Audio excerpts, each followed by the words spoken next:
Guys and welcome to my YouTube channel English classes 110 लेकर आए आपके लिए जीरो टू हीरो बनाने का नुस्खा। तो गाइस मैं आपको बता दूं कि पिछले क्लास में जिस तरह से आपने सपोर्ट किया और लगातार आप सपोर्ट करते आ रहे हैं, मैंने उसके लिए पहले भी आपका आभार प्रकट किया और अभी भी मैं आपका आभार प्रकट करता हूं कि जिस तरह का आप सपोर्ट करें इसी तरह से आप सपोर्ट करते रहें और हमेशा करते रहेंगे। उम्मीद है मुझे और आपको ये वीडियो जरूर अच्छा लग रहा है, तभी आप हमें सपोर्ट कर रहे हैं। और मैं आपसे एक और बात भी कहना चाहूंगा कि अगर आप चैनल पर नए आए हैं तो कृपया सबसे पहले जाकर आप चैनल को सब्सक्राइब करें और साथ ही साथ बेल आइकन को जरूर दबा लें। चलिए अब हम लोग अपने क्लास की तरफ चलते हैं और हम लोग बात करते हैं जो प्रीवियस क्लास में जो अब तक हम लोगों ने पढ़ा उसके बारे में हम लोग पहले बात करें। प्रीवियस क्लास में जैसा कि मैंने पहले भी बताया है आपको कि लास्ट क्लास में मैंने पढ़ाया था आपको यूज ऑफ हैव, हैज और हैड, इनका मैंने अफर्मेटिव सेंटेंस मैंने बताया था और यूज ऑफ हैव हैज को मैंने बताया था। तो गाइस मैं आपको बता दूं अब उसके बाद जो है आपको यूज ऑफ हैव, हैज और हैड में आपको निगेटिव एंड इंट्रोगेटिव सेंटेंसेस को आपको बनाना है। तो गाइस मैं सबसे पहले आपको बता दूं इसके साथ ही साथ कि जैसा कि प्रीवियस ही क्लास में मैंने बताया है कि हैव जो है हमेशा प्लूरल होता है और हैज जो है सिंगुलर होता है और हैड जो है इसमें ये दोनों में ही यूज हो जाता है। ये दोनों जो अभी जिस तरह के सेंटेंस बनाते हैं, जैसे मैंने कि लास्ट क्लास में पहले मैंने बताया था कि ये जो है इसका हैव या हैज का शाब्दिक अर्थ जो होता है वो था पास था या को था, यानी पास था का मतलब कोई चीज मेरे पास था, या हैव का मतलब पास है यानी कोई चीज मेरे पास है, हैड का मतलब पास था या को था, यानी हैड का मतलब पास था या को था, हैव का मतलब है पास है या को है।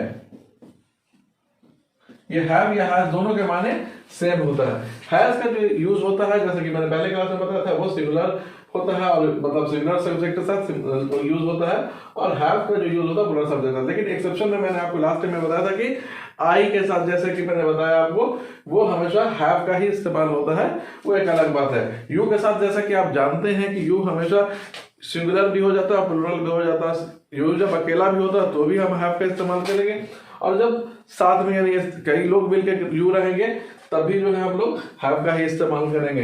लेकिन उसके साथ साथ जैसा कि शी ही इट या कोई नाम ये जब रहेगा तो जाहिर है वहां पर हम लोग क्या करेंगे हैज का इस्तेमाल करेंगे और उसके बाद दो नाम अगर जुड़ जाएगा तो फिर हम लोग हैव का इस्तेमाल करेंगे, जैसे कि मैंने पिछले क्लास में आपको बता दिया है सारी चीजें। अब चलिए हम आज हम लोग जो बात करेंगे वो बात करेंगे निगेटिव सेंटेंस के बारे में। निगेटिव सेंटेंस में दो इंपॉर्टेंट चीजें जो आपको मुझे बतानी है। सबसे पहले हम लोग अभी नेगेटिव सेंटेंस पढ़ने जा रहे हैं use of have has had में। इसमें नेगेटिव सेंटेंस में हम लोग ये बता दें आपको कि हमेशा जो है ना जब हो हैव या हैज का इस्तेमाल या हैड का इस्तेमाल जब हम करते हैं उसका यूज जब करते हैं तो उसके साथ साथ हमेशा नेगेटिव सेंटेंस में या तो हम नो लगाते हैं या फिर नॉट आ लगाते हैं या फिर नॉट एनी, यानी नॉट एनी तो अब चलन में नहीं है, तो है कि ये आज से 10-15 साल पहले खूब यूज हुआ करता था, अब ये चलन में नहीं है तो आप इसको भूल जाइए, अब ये यूज नहीं होता। लेकिन पहले कभी हुआ करता था नॉट एनी का भी यूज, अब थोड़ा कम होता है, बहुत कम लोग जो पुराने लोग वो यूज करते हैं लेकिन अब नहीं होता ना के बराबर। नो का मतलब आज भी होता है, नो यूज होता है। जैसे कि मेरा एग्जाम्पल अभी मैं आपको दूंगा कि सबसे पहले तो आप इसकी बनावट पहले आप देख लें कि कैसे होता है। तो सबसे पहले है कि नेगेटिव सेंटेंस बनाने के लिए सबसे पहले सब्जेक्ट होगा, उसके साथ प्लस हैव हैज या हैव होगा प्लस नो होगा या नॉट आ होगा प्लस ऑब्जेक्ट होगा। तो ये हैव या हैज जो है कि ये हैज अ वर्ब यहाँ पर यूज हो रहा है, ये सब्जेक्ट यहाँ पर हमारा ऑलरेडी है, ये ऑब्जेक्ट यहाँ पर हमारा है। ये आप ये देख पा रहे होंगे यहाँ पर कि हैव या इसके साथ हम लोग नॉट नो या नॉट आ करके इस्तेमाल कर रहे हैं। जैसा कि मैं बता दूं कि नो का मतलब क्या होता है, नो का अर्थ मतलब कि जो शाब्दिक अर्थ जो होता है नो माने कोई नहीं, यानी नो का मतलब कोई नहीं।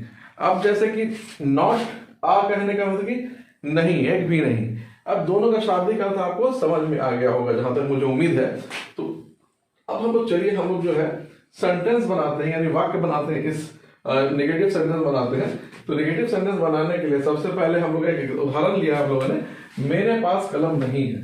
तो आप देख रहे हैं यहाँ पर मैंने लिखा मेरे पास कलम नहीं है, इसको हमने लिखा I have not a pen, ये हम लिख सकते हैं, या फिर हम लोग लिख सकते हैं आई हैव नो पेन। दोनों में से हम लोग कोई भी लिख सकते हैं। इसमें हैव के साथ हम लोग, यानी कि मेरे पास कलम नहीं है, तो हम कैसे लिख सकते हैं, I have not a pen या आई हैव नो पेन। ठीक, उसके बाद देखिए आपके पास कार नहीं है, तो you have not a car. यहां पर you have not a car, यहां पर देखिए यू हैव नो कार। दोनों का सेम है, दोनों का मतलब सेम है, यानी कि आपके पास कार नहीं है। ठीक है, आपका कोई कार नहीं है। उसी तरह से आप देखेंगे उसको घमंड नहीं है, तो यहां पर देखें उसको घमंड नहीं के लिए ही हैज नो प्राइड। अब यहां पर जो है एक ध्यान देने योग्य बात, अच्छा मैं एक उसको आगे मैं बताऊंगा थोड़ा सा, एक और अगला सेंटेंस भी देख लेंगे। मेरे पास 4 कलमें नहीं है, मेरे पास 4 कलमें नहीं है, तो 4 आई हैव नॉट 4 पेन्स। अब आप कहेंगे यहाँ पे कि सर यहाँ पर आप लगाए हैं कि नॉट आ, यहाँ पर आप लगा रहे हैं नॉट 4, क्योंकि यहाँ पर ऑलरेडी जो है आप देख रहे होंगे ये सारे जो है यानी कि संख्या सूचक कह सकता हूं मैं कि संख्या सूचक यहाँ पे है, इसलिए जो है ना हम लोगों ने एक या फिर यहाँ पर 4 जो है उसी तरह संख्या सूचक होने की वजह से यहाँ पर 4 का इस्तेमाल हमने किया है। लेकिन जैसे ही संख्या सूचक के अलावा जब बात आती है तब हम लोग क्या करते हैं, जैसे मैंने हम लोग यहाँ पर देखिए हमने यहाँ पे उसको घमंड नहीं है तो ही हैज नो प्राइड, यहाँ पर हम अगर चाहे तो नॉट अ प्राइड का इस्तेमाल हमने नहीं किया, ही हैज नो प्राइड। ठीक है, उसी तरह से आप देखेंगे अगला वाक्य जो है सीता के पास बिल्ली नहीं है, Sita has not a cat, Sita has no cat. यानी दोनों तरह से हम लोग लिख सकते हैं, लेकिन वो हम लोग कहां पर इस्तेमाल करेंगे वो उसको थोड़ा हमें ध्यान देने की योग्य बात है। तो हम ये ध्यान रखना पड़ेगा कि हम लोग कैसे, यानी जहां पर संख्या की बात आ रही है तो वहां पर ए का इस्तेमाल हम लोग करते हैं कंटिन्यू। लेकिन अब आपको मैं बता दूं, ये तो मैंने आपको बताया कि नो या नॉट आ का इस्तेमाल मैंने बताया। अब आज के जमाने में डोंट हैव, यानी सीता, अभी जैसे इसको यहाँ पर आपने लिखा मेरे पास कलम नहीं है, आई हैव नो पेन, यहाँ पर आप लिख सकते I don't have pen, I don't have a pen, यानी यहाँ पर डोंट का भी इस्तेमाल आप कर सकते थे, यूज भी कर सकते थे, यहाँ भी यानी कि डोंट का भी इस्तेमाल होता है। लेकिन उस चीज को मैं थोड़ा सा चाह रहा हूँ क्या कि अगला क्लास जब मैं टेंस आपको पढ़ा लूँ तब उसके बाद उसका इस्तेमाल फिर मैं बताऊंगा।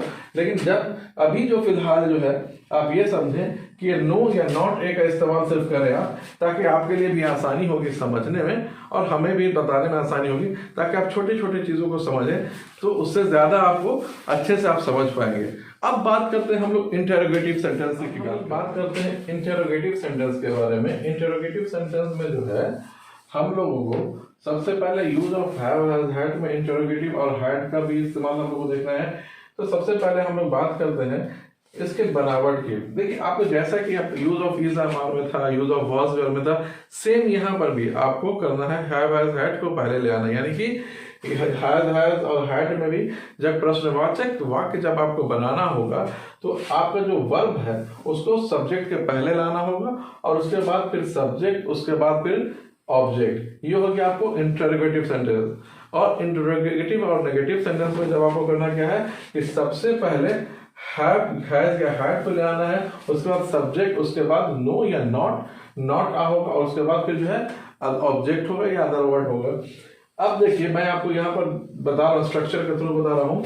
देखिए आप इंटरोगेटिव सेंटेंस बना रहे हैं तो हैव या हैज या हैड होगा, उसके बाद प्लस सब्जेक्ट होगा, उसके प्लस ऑब्जेक्ट होगा। ये हो गया आपको जो है कि आपको पॉजिटिव सेंटेंस या अफर्मेटिव सेंटेंस जब आप बनाएंगे, प्रश्नवाचक होगा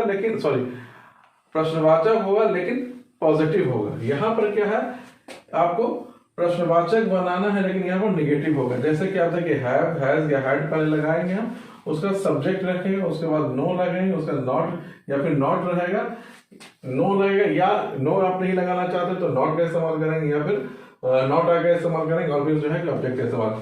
जस्ट एक उदाहरण के तौर पे हम लोग उदाहरण लेते हैं, क्या राम के पास एक कार है, तो हैज राम अ कार। तो यहाँ पर आप देख रहे होंगे कि हैज पहले आ गया, उसके बाद सब्जेक्ट के तौर पे यहाँ पर वर्ब आ गया, उसके बाद राम आ गया, यहाँ पर राम जो है कि सब्जेक्ट के तौर पे आ गया, और आपका ऑब्जेक्ट जो है कि यहाँ पे अलग हो गया। ठीक है, तो आप देख पा रहे होंगे कि यहाँ पर किस तरह से हम लोग सब्जेक्ट की बनावट किस तरह का, या सेंटेंस का वाक्य की जो बनावट है वो किस प्रकार की। उसी प्रकार से यहाँ पर हम लोग एक इंटरोगेटिव नेगेटिव सेंटेंस की बात करते हैं। क्या राम के पास एक कार नहीं है, तो हम लोग क्या करेंगे, यहाँ पर has Ram not a car, या फिर no car, has Ram no car, या फिर has Ram not a car. तो इसका मतलब हो गया कि क्या राम के पास एक कार नहीं है। ठीक इसी तरह से अब इसको हम कोई भी आप देखिए, आपके पास आपको क्या सीता के पास बिल्ली नहीं है, has Sita not a cat, क्या उन लोगों के पास किताबें नहीं, हैव दे नो बुक्स। इस तरह से आप सेंटेंस कह सकते हैं। तो फिर हम लोग क्या करते हैं, ये तो हो गया कि हम लोग का पॉजिटिव सेंटेंस। अब हम लोग बात करते हैं यहाँ पर क्या, अब हैड का इस्तेमाल देखते हैं हम लोग को। हैड का यहाँ पर यूज है पॉजिटिव में, देखेंगे आप तो इंट्रोगेटिव सेंटेंस को, यानी कि इंटरोगेटिव प्रश्नवाचक वाक्य है लेकिन वो हाँ में है।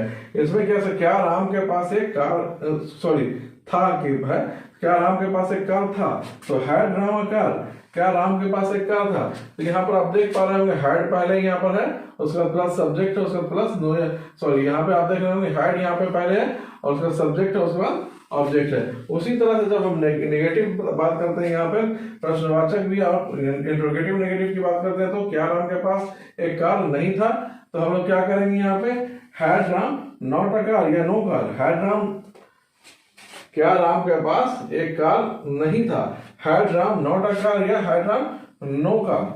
जैसे भी कहेंगे तो भी हम इस तरह से बना पाएंगे। मुझे उम्मीद है कि आपको ये बात समझ में आ गई।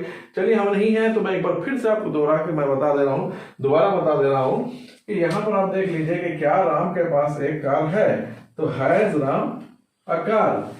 उसी तरह से क्या राम के पास एक कार नहीं है, तो has Ram not a car. उसी तरह से क्या राम के पास एक कार था, हैड राम अ कार, क्या राम के पास एक कार था।